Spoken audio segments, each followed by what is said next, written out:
Good morning and welcome to a new episode of Loops. Um, First of all, my introduction. My name is Jaime Forcada. I'm a senior project manager in Delta. And for those that are joining for the first time, this is the third season of Loops webinar.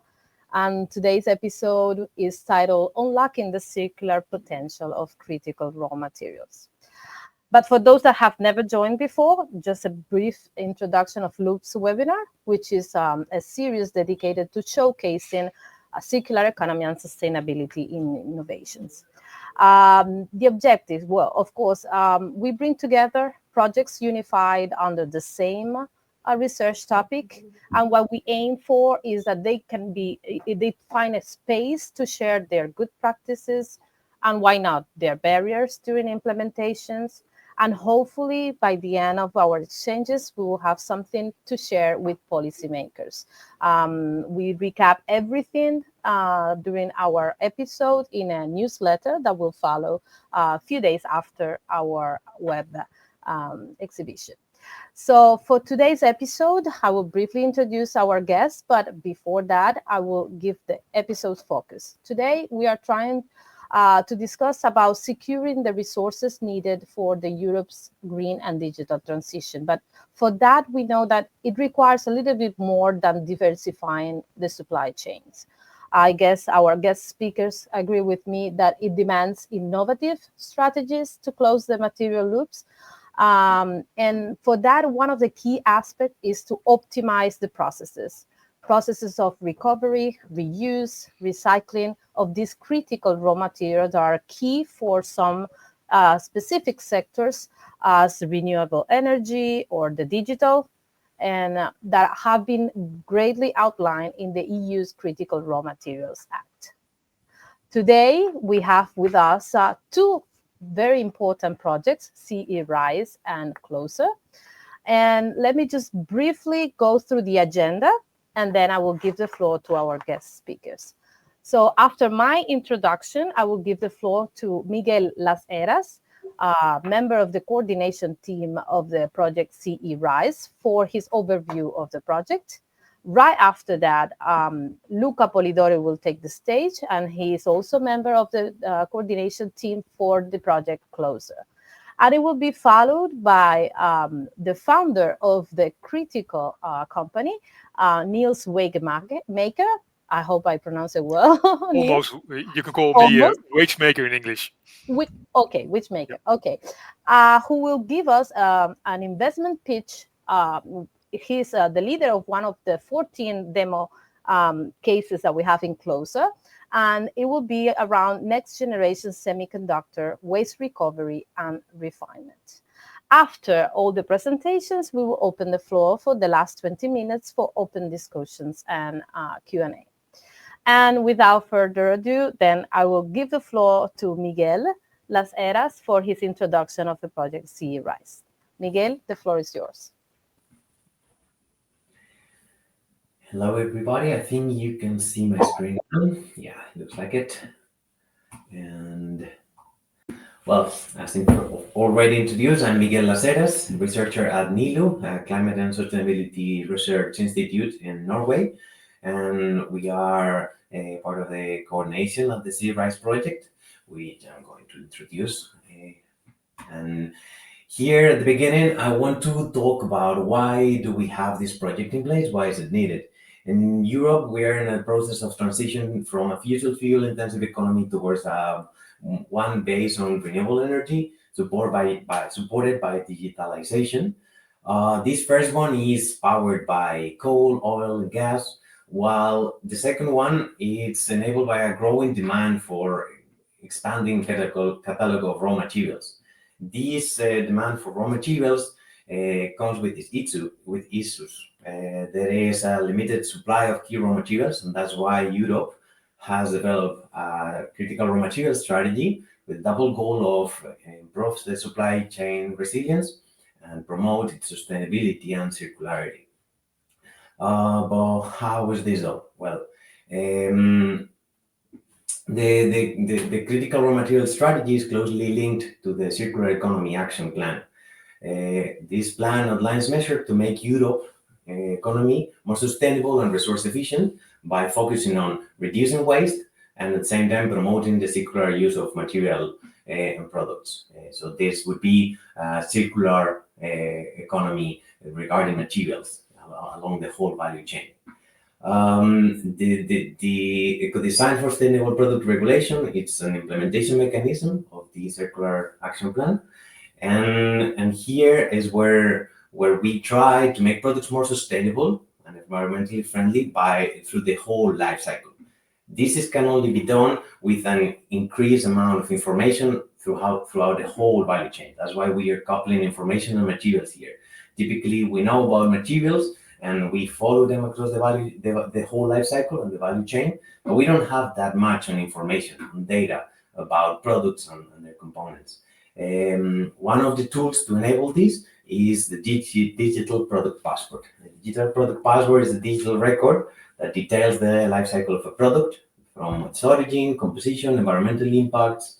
It's meant to promote transparency and supply and sustainability in the supply chain and enable circular economy by exchanging information between actors and so on. The DPP will be first introduced in February 2027 for batteries, and then for other product categories such as electrical and electronic products, which is the main core of this project, C-RISE.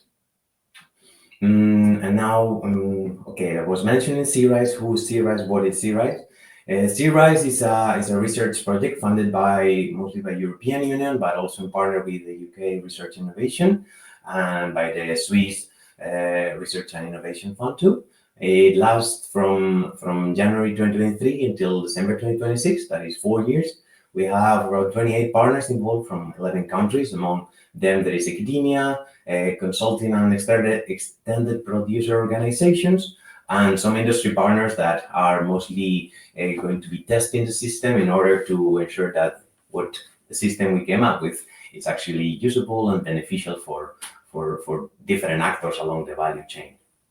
You can definitely see more in crise.com, as you can see down there in the link. But when I'm talking about the C-RISE information system, what is this? The C-RISE project aims to create an information system that integrates information from digital product passport, as I said, with other sources in order to share detailed information on products between value chain actors. So it's a mean of that information that is already flowing and that we are trying to map with the DPP. We are trying to enhance the usability of this information, because when you're sitting on top of a lot of information, it can become actually overwhelming, and you need some tools in order to make the most out of it. Just by having the information, that doesn't really solve the issue. You gotta be able to process that information. This is an example of how we envision that the information system would contribute for the circular economy. We have the manufacturer at the beginning of the value chain. The manufacturer is going to produce something, a product, and then the development of the product is also going to generate a DPP for a certain product. What goes inside of a DPP was, for example, some data categories as the product identification, one could expect, material and composition, some data about compliance, maybe if it's according to certain labels or so on. It could also, if the manufacturer is willing to provide more information, you get information on maintenance of the product or even circularity and resource efficiency. And that is where the information system, the C-RISE information system, comes into play. Here is where we allow to, based on this information that the manufacturer is providing, we allow them to calculate some RE indicators and SE indicators. With this, what we mean, RE indicators, which is a concept from the C-RISE project, it describes the potential of a product to undergo certain R strategies. I'll go into that later in the presentation. And as the indicators describe the socio-economic and environmental impacts associated to the product. So the most common understanding of this could be, for example, LCA assessment of a product. For that, well, the producer, the manufacturer, would provide a certain set of parameters. This is a very short list of examples, like, for example, emitted CO2 equivalents for that product, or the CRM content, hazardous substances that goes in the product, or their repair history. Well, that could be if it's, as you will see later, on the second loop of the product through the life chain, and so on. Well, the manufacturer puts the product into the market, and then the user, the consumer, goes and purchases it. And that's where they would first make use of the series information system. They could have a view on this information that is attached to the product, that could come through a QR code that is going to scan and gets to our web app and gets a view on, for example, circular economy metrics or environmental performance that allows the user to decide which products want to buy based by comparison, or while in use, it also would allow the user to access maintenance repair guidance, or when it's going to get rid of that electronic product because no longer life, then could get information on the closest repair shop or where to dispose it, and so on. When the product is disposed, it will reach the end-of-life processor. That could be a refurbisher, repairer, any kind of workshop, recyclers, and then they would again get a view on this information that is attached to the product. This could be detailed product information, identification of hazard products inside of the component, or spare parts availability, and all this. It's in order for them to be able to do their job in a more informed way. This is when they receive the product and they have to process it in the end of life, they would get a set of information that allows them to make a more informed choice into what our strategy do they want to follow. Here I'm talking about, for example, reuse, repair, refurbish. In this project, we are focusing on 6 of them because they are the closest ones to our industry actors, so the partners that I mentioned in the previous slide. There are more strategies, but we had to narrow it down to these 6. But for the end-of-life processor, the serious information system is not just a source of information. They are also allowed to, or able to, interact with it. And for example, if they were to choose one of the strategies, they could decide, okay, I want to run different scenarios and calculate the impacts of what would be actually better in terms of CO2 emissions, that I repair this product that requires me this and this and these processes, or that I send it to recycle because, well, the product is completely messed up and I'm not able to repair it anymore. Here it also comes into play the RE criteria, which is another concept from the CFI's project, where it's providing additional consideration that go beyond feasibility. So, for example, legal, technical, make or break, and labeling criteria, because not only based on the information that comes in the DPP, the refurbisher is going to be allowed, it's going to be capable of deciding which strategy to follow. And when the process of refurbishing, for example, or repairing is done, that actor would update the DPP, generate a new DPP for that product, and then the whole chain of DPPs would follow the product and would update it with, for example, if they change some parts, the material and composition, if they maintain some parts, maintenance information, and so on. And after the implementation of the R strategy, the product would come back to the whole value chain at the beginning, depending if a repair product, maybe it can go straight to the user. If it became another material, a recycled material, it would go again to the manufacturer, and so on. That depends on the case by case. This is a whole system that we have narrowed down in this figure. I'm not going to spend much time here, but mostly I want to show that the serious information system is the interaction between the users here on the left and the data sources. The data information that we are capturing comes either from DPPs, but also from external databases that we are compiling and harmonizing in order to do all these calculations that I'm talking about when I'm talking about RE indicators and SE indicators. This is a rather complex system that, of course, needs some testing. For this testing is why we have case studies. And these case studies are a means for us to ensure that the system enables the different actors across the whole value chain, because we have partners that are original equipment manufacturers, but we also have refurbishers, and we also have PROs, as I said. So we scout the value chain, and we want to ensure that the concept of increasing circularity in the system, it's actually happening in real life, and that's why we are collaborating for testing these DPP, enhanced DPP through Searise on heating systems with Wiesmann and ICT products with 3 smaller refurbishment, remanufacturing, recycling centers that are called Recozy, Green IT, EcoReset, spread throughout Europe. You can get more information on that on the website.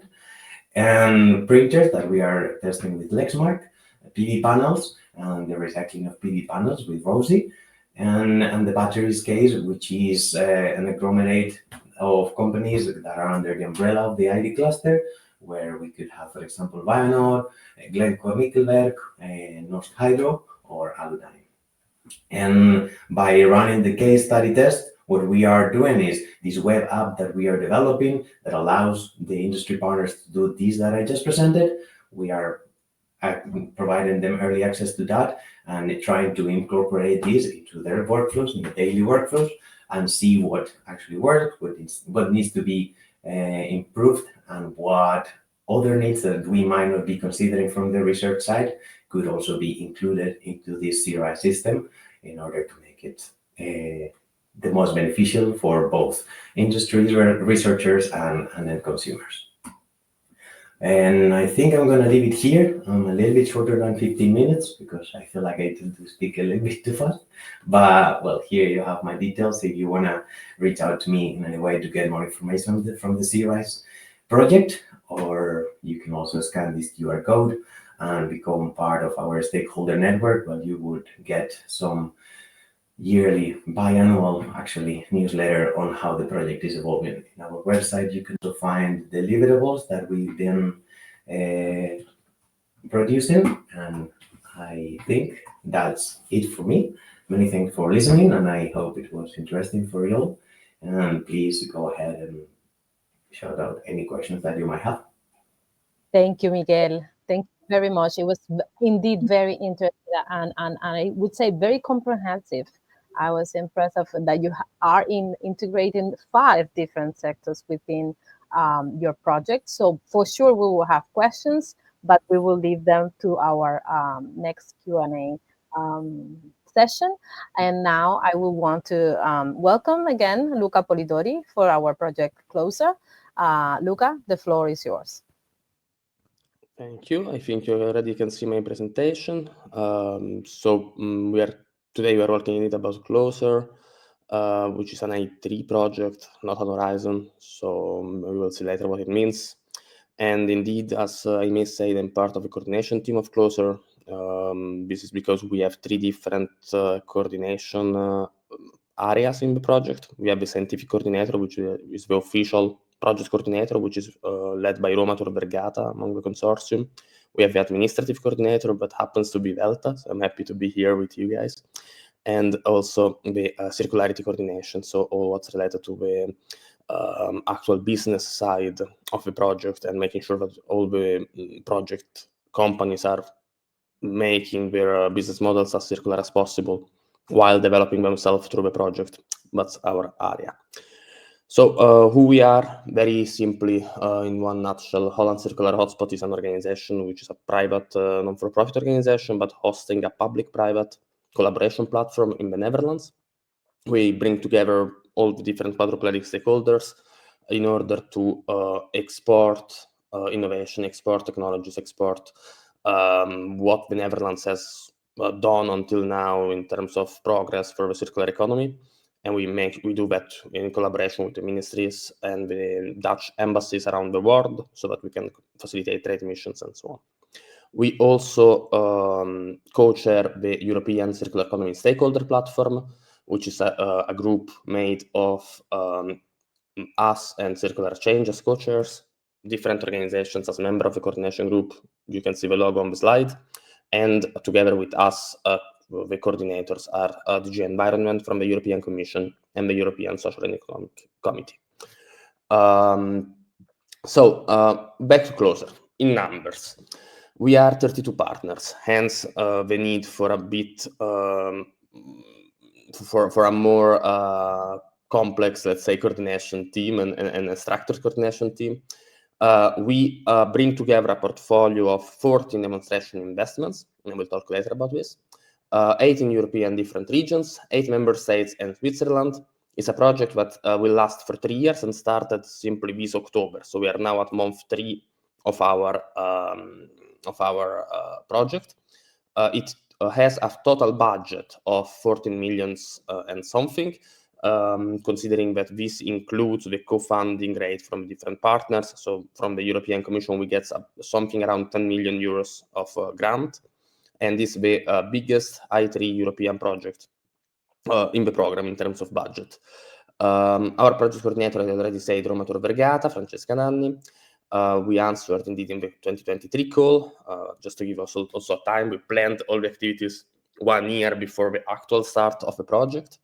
And the general objective of Closer is to establish a pan-European network of regional stakeholders dedicated to the efficient collection, recycling, and reprocessing of semiconductors-based components.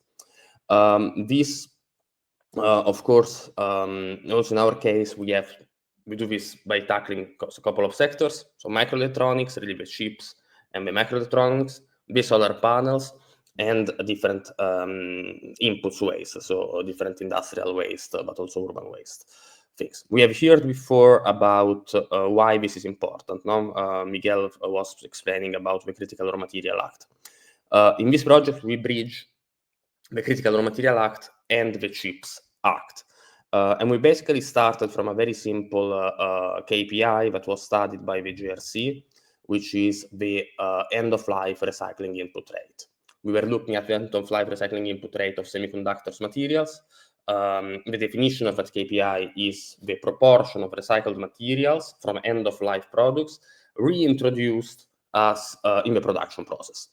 And for indium, gallium, germanium, and silicon, they are notably low. Now, you can probably not see the table on the right because it's too small, but for indium, we have approximately 0% of recycling input rate. For gallium, the same scenario.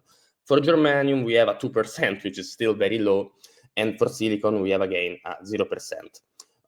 If you consider that we have the different issues explained before related to the Critical Raw Material Act, and that with the CHIPS Act, the European Union wants to reach a capacity of 20% of the market share by 2030 of semiconductor production, and 2030 is basically tomorrow in this game. And because we want to establish such a supply chain within the European Union, for example, to become less dependent from countries in Asia, but also in the States with the recent political developments.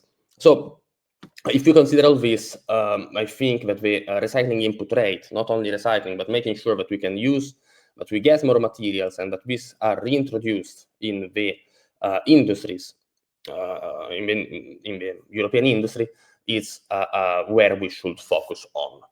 And we did that by bringing together 14 different investments. So we prepared this portfolio where we start with the revolution of e-waste collection, let's say, both because we collaborate with 2 networks, European Recycling Platform, part of the Landball Group, and Closing the Loop, and FIBREC, so 3 networks, sorry.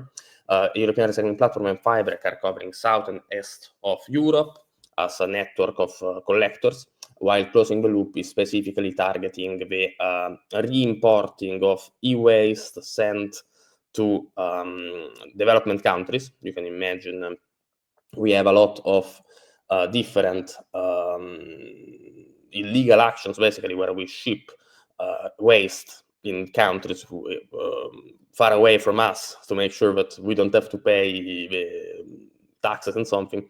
This unfortunately still happens, and we want to rebring this waste local while we help that countries in developing recycling facilities.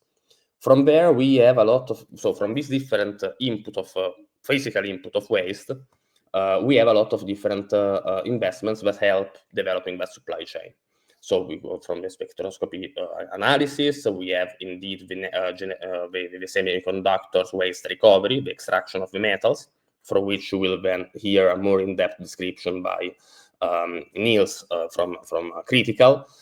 Then we have the precursors generation, so green chemistry, in order that with these metals we can still make circular precursors that are then used in the production of different kind of wafers and let's say in the whole investment area to where the semiconductors production happens.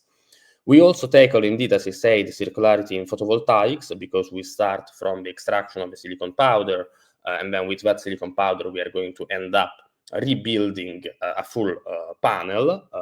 So of course with each stage in the middle, the buffers and the cells. And finally, we also target the tracking and digitalization of this whole supply chain that we want to develop with 2 digital product passport related investments, and both being open source solutions that we are developing, so that we facilitate collaborations also hopefully with other projects like Sea-Rise, what we have heard before, and I will be actually interested to see how we can make sure that we communicate a bit more on that field. In the right, you see a schematic. On the right side of the slide, you see a schematic image of my of a list of investments I have described, and this is important because I think we will still not be able to compete economically with the state of the art, meaning that buying silicon and having a supply chain which is connected to countries like China is still very cheap compared to all the processes that we need to put in place and run in order to have this supply chain in Europe. But each specific individual investment has its own business plan. And when we will, hopefully, by the end of the project, we will be able to say, okay, each company further developed and growth with its own business plan.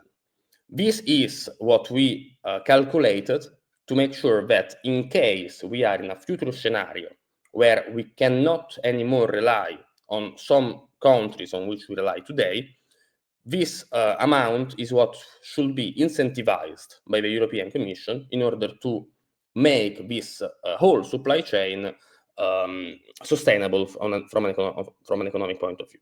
Today, it will not be the case. Hopefully, we will never have that need. But in case we will have that need, then at least we know, okay, how much to basically pay and how much public funds are needed to make this change of supply chain. This is it for from a high level point of view. Let's say from a high level overview. Of course, I am staying in the meeting after for more questions, and there will be more presentations, in-depth presentations again by Niels on one of the investments. And of course, being that we are at month 3, we don't have many results yet, but we are open for questions and for interests. From every direction.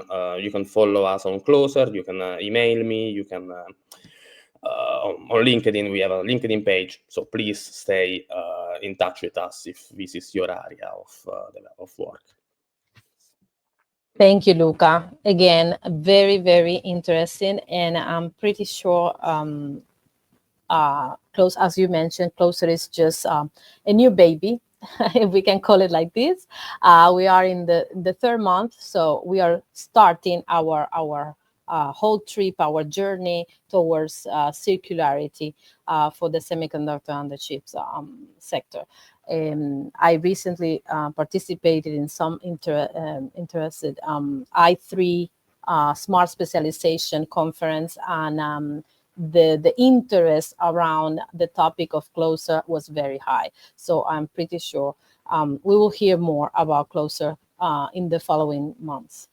Also, I noted down the importance, and this is why we're here. This is the reason why Loops was created, and the possibility of exchanging between projects. And I'm looking also forward to see how we can integrate both solutions, Sea-Rise and Closer, to bring a more comprehensive, hopefully DPP for each of the sectors that we're touching. So now I will give the floor to Niels, so he can present one of the demo cases, investment demo cases. Again, a next generation semiconductor waste recovery and refinement demo. And Niels, now the floor is all yours. Thank you. Thank you very much. Good morning to you all, of course. Well, my name is Niels Wagemaker, like announced at the start of this meeting. I'm the founder of Critical, and Critical is developing several refining solutions to refine critical raw materials from different kind of waste streams. But our focus is on e-waste basically, and that's also what this presentation is all about. So what you see now is that Europe and especially the Netherlands is being sanctioned by the US and by China. So we're kind of stuck in the loop. For instance, last year, the Netherlands was banned by China from delivering germanium and gallium. That has also led to this project application within the European Commission. And that's kind of a problem because in the Netherlands, we're kind of a semiconductor powerhouse. It's a big industry. As you can see in this presentation, a lot of numbers are involved. I won't repeat these, but you can read them yourselves, of course.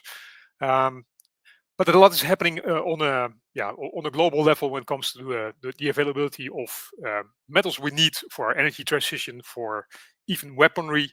And that's kind of an ethical thing as well. Should we produce elements for weapon systems? And actually, the Netherlands was banned by China and that all comes forward from the fact that the Americans told the Dutch that they shouldn't export any chip producing machines anymore to China. And because of that, we are being banned as Europe. So not only in the Netherlands, but Europe. So these kind of political tensions, they have huge effects. When you look at primary mining, obviously China has a lot of elements in their supply chain. One of them is, of course, germanium, gallium, indium, and that's what this Closer project is about, recovering these elements from waste streams, basically, such as discarded flat panel displays, but also solar panels. And luckily, when it comes to primary mining, we have some mines in Europe which these elements can be extracted from. For instance, in Greece. But still, we also need to replenish that with secondary mining, or as we call that, urban mining. And we look at urban mining. A lot of exotic elements are present in for instance, LED televisions. And most of these elements nobody has ever heard from, like let's say yttrium or europium.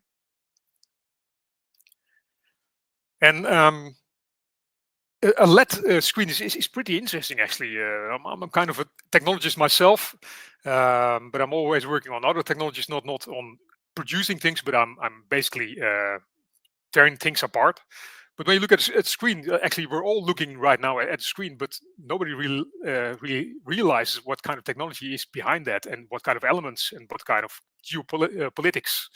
But when you look at a screen does consist of 7 layers, and in our case, for the Closer consortium, 2 of these layers are really interesting because the other layers have kind of optical functions. But the most interesting layers are the ITO layers. That's the indium tin oxide layers. There are 2 of those layers, and furthermore, the LED back panel.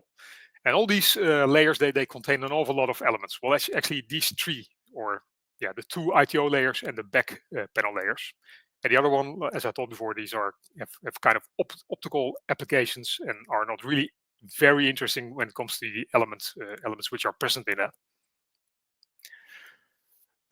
There are many companies in Europe which are already working on an extraction process, and they call that recycling. And that's a little bit different than what we are doing, because we are extracting the elements themselves.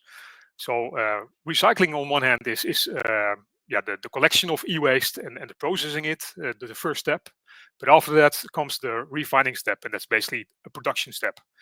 And there are a lot of companies in Europe capable of recycling discarded LED flat panel displays, but they're not capable of extracting the elements which are in it.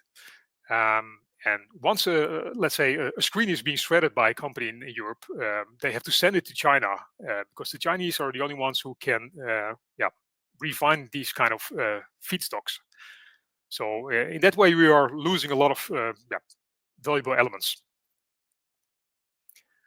We look at the extraction process. There are many routes. This is just an example I found online. It involves recovery of indium from waste screens, but it is only one element.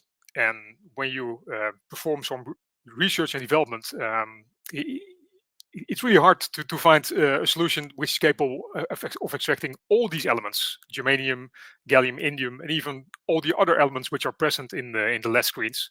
So nobody has yet developed a process flow for the extraction of these elements. So that's what we are going through within this project. We're kind of in the middle of the project, at the heart of the project. We have to make sure that we'll recover these elements on a molecular level, and we will supply that to the next partners in the consortium. Well, that's it. Thank you for listening. My details are on this slide, so feel free to contact me, and thank you very much for your time. Thank you, Niels. Thank you very much for this detailed presentation of these processes that, of course, are strategical for our independence as European, as expected. You mentioned the sanctions that are undergoing, and we all are aware of the difficult geopolitical situations that we're living in. So now is more important than ever to be independent in rebuilding our stock. And for this reason, I will kindly ask if there are questions from for example, from Miguel from CE Rise to Closer. It could be either to Luca or Niels. They are both very prepared. Yeah, I do have a question that probably could be answered by both, or actually it would be interesting to get their view on both. Because when we are talking about initiatives for urban mining and recovering, like disassembly and processing products back into raw materials again, we usually are talking about very high energy demand, very specialized technology that not yet guarantee a super high yield of recovered substances, and that's why usually many people many organizations they just limit themselves to shred it and try to recover the most valuable products. And then I wonder what's the view on Closer on how to ensure, how to validate that this reprocessing of products into secondary raw materials have a net positive effect on reducing environmental impacts. And because I see how it could be the trade-off that, yeah, we do reduce our material footprint, which is key, but then maybe the trade-off comes with much higher emissions, which would be definitely not desirable. Do you guys have plans for implementing something that allows you to track that and ensure, or yeah? So I will answer maybe at project level, and then Niels can give its own perspective as critical. So it's a very good point, of course. And when we prepared the proposal, and still today, I'm not sure, but everything that we are going to do will actually be better from an environmental point of view. We will, of course, have multiple life cycle analysis. So while we do the demonstrations, we will work on life cycle analysis of different processes in order to make sure that we at least are aware of what we are doing. And once you are aware of what you can do, you can improve. So in the 3 years of project, we do expect to have a benchmark and to further develop and further improve the environmental parameters of the different processes based on that. Right, I can also elaborate on the technical part, of course. Unfortunately, I have to say we are based in the Netherlands. Netherlands is a great country, but there's one big but: we don't have any energy. And usually, you recover elements by means of smelting. That's the usual route, and then the chemical process will follow after that. But as a new entrant to the energy grid in the Netherlands, we won't have access to energy. So we have to wait at least 4 to 5 years before we will have energy. So that forces us to develop a solution. without the smelting step. So that means that we have to do a lot of work in the the preparation phase. So we have to make sure that mechanical interfaces will take all the different parts out of the stream, and then processes in a chemical way in order to extract all these elements. So in our case, we will consume as less energy as possible, because simply there is no energy in the Netherlands available. Thank you both, Luca and Niels, for the answers. I think, Miguel, now you have a better idea of what the aims of Closer project are regarding your question. And now I want to turn the question back to Miguel. So Niels, I think that you mentioned in the chat that you have a question for Miguel. Go ahead, please. Yeah, well, I'm wrapping my head around something for quite a while now, and that's a strategic deposit for the European Union. So would it make sense to have a strategic deposit as an EU? And how would that work in practice? Do you have any ideas on that topic? Could you elaborate what you mean with deposit in the EU? Yeah, just like stockpiling, for instance, that all the member states will have access to huge amounts of certain elements they would need. Well, about stock accumulation, I mean, if Closure is the project talking about urban mining, I guess we are already sitting in a big pile of material that we would just have to further process into separated secondary raw materials. And once that is available, I would see the benefits of sitting on top of a pile of materials for security toward the future. But usually that's a complicated strategy when it comes to accumulate stocks, because, well, that tends to be a very expensive way of managing inventory. So, I mean, the landfills are already there, which are already the source. I don't know if it would make any sense to actually gather materials as a country. Plus, I think, yeah, I mean, from CRI's perspective, I don't think I have any answer to that, because we are not really looking into national accounts for materials. It's more on a smaller detail basis by organization, which, when you put all those numbers together, you could aggregate to the country. So I don't know. I think it would be a complicated thing to manage, because first of all, what are the country boundaries? Like, would we have it at European level? Would we have it at national level? But then that means that companies that are based across different countries would struggle with that, because that's obviously something that we already have in our project, right? Like, partners that are based in several locations, and all the waste flows are meant to be like, if you don't have the facility that is going to process your waste into a new secondary raw materials next to you, you're going to send it to the next country, which for the accounts of that country would be complicated, I could imagine, because you would be making the stock of someone else's bigger, and I could imagine that someone's not happy with that. So I think I'm not giving you a very specific answer, just highlighting the issues, but yeah. No, but it's a good answer, because perhaps we need to think about that. What would be a good solution? And yeah, but of course, it's a bit of an ethical thing, because basically all the resources in the earth do belong to the citizens of this globe. So yeah, but still, companies decide that they need these elements, yeah. The question is, who will have access in the near future, and how will that be arranged? Well, I think a lot of people will be thinking about that at some point. I do believe, Niels and Anna. I think I hope that we get to the point to have piles of these recuperated. I think that's the main purpose of Closer for now, to demonstrate that is possible, that we have what it needs to recuperate as much as possible, and hopefully then we will have to deal, of course, with all the ethical and and legislative issues that could bring. And this brings me to the question, Luca, if you have, yes. Yeah, I have also Go a ahead. question for Miguel, if I can. On the, I think you've shown an interesting scheme of a digital product passport system that you are developing. Exploitation-wise, is this going to be a software of a company? Is this an open source thing? Is it what will you actually achieve at the end?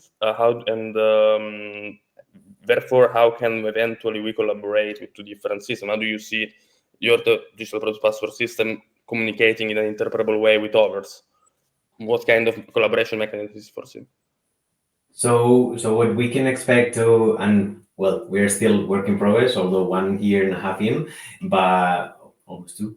We're still work in progress, so I cannot just plainly say that everything is going to be open source or so on. Basically, what we are developing, the core part of it is the back end. So I was mentioning a web app, which would be the facilitate the interaction with the user and the case studies, which potentially then further development could pick up on that. It's meant to be open source as much as possible. Obviously, there are limitations regarding intellectual property of some of the partners and so on. But the idea is that this system it enables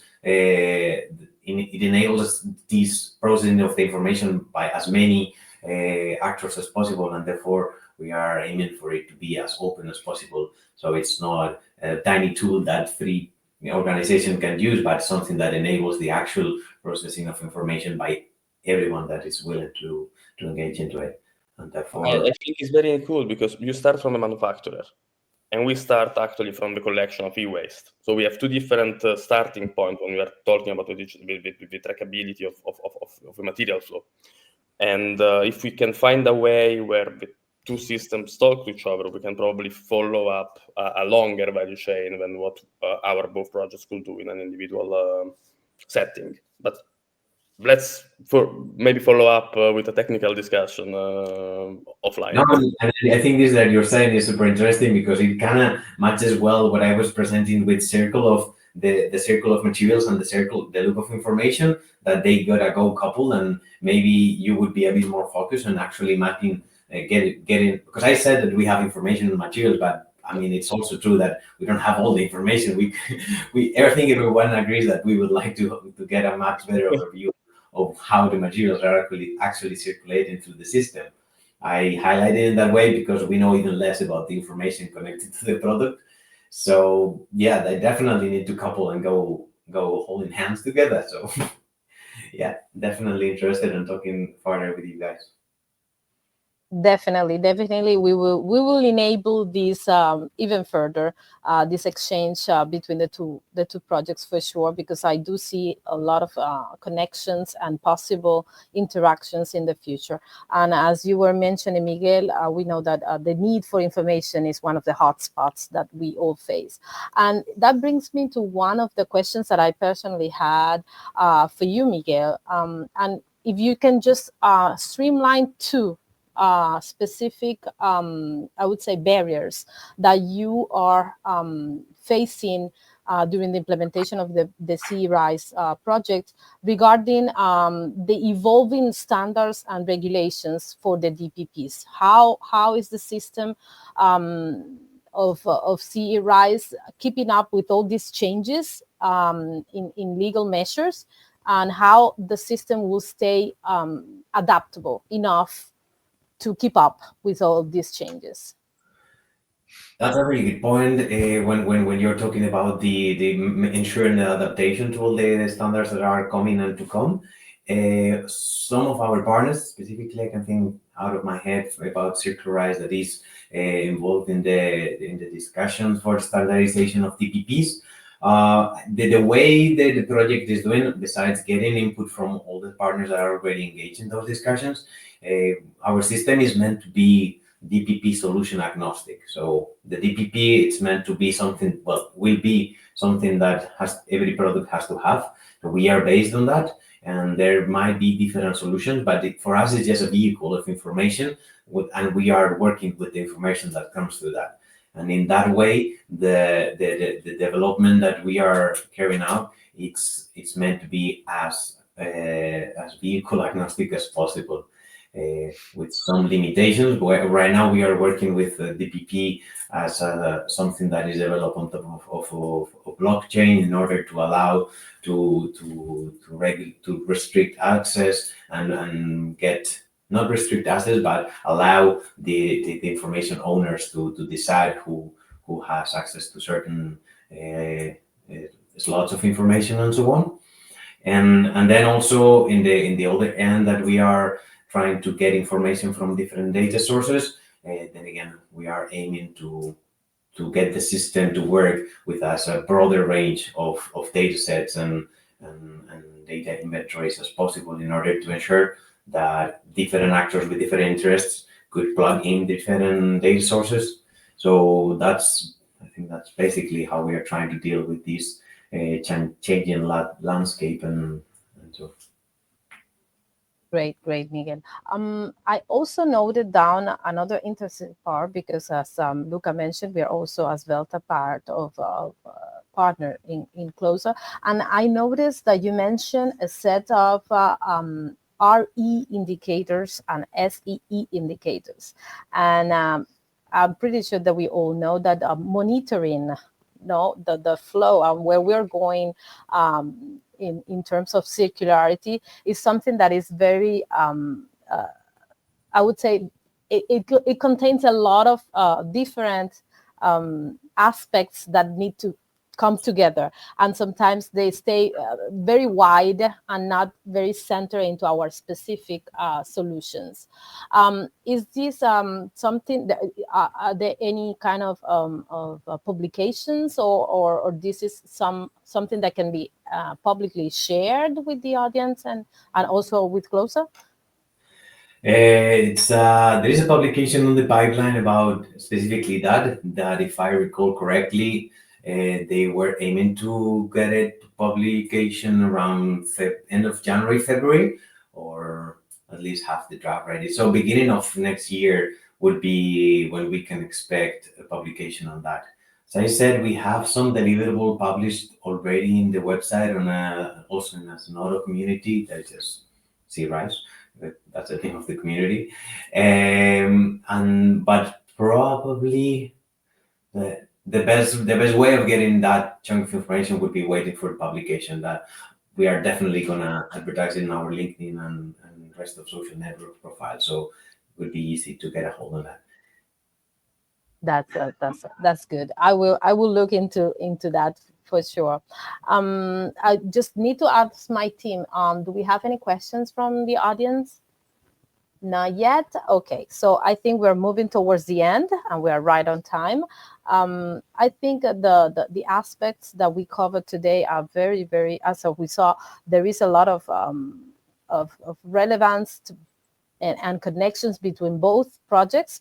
So I look forward to our future interactions and to keep developing our solutions and exchanging our findings. I take again the chance to thank you all for taking the time to be with us today. If there are any other questions, please, by all means, there is still time for you. Otherwise, we'll just close our webinar for today, and I look forward for seeing you again in one of our future loops. This, as I mentioned during the introduction, the keynotes of our discussions today will be gathered in our newsletter that will be shared with all of you in the following days ahead. And please, let's keep in touch. Let's keep our community growing and growing for the benefit of all. Okay? Thank you very much for the opportunity of presenting here. And yeah, looking forward, look out to follow up via email on the project development. Absolutely. Thank you, Amy, very much. Thank you, Miguel. Thank you, Niels, for being here. Thank you all. Thank you all. My pleasure. See you soon. Thank you. Bye-bye. Thank you. Bye.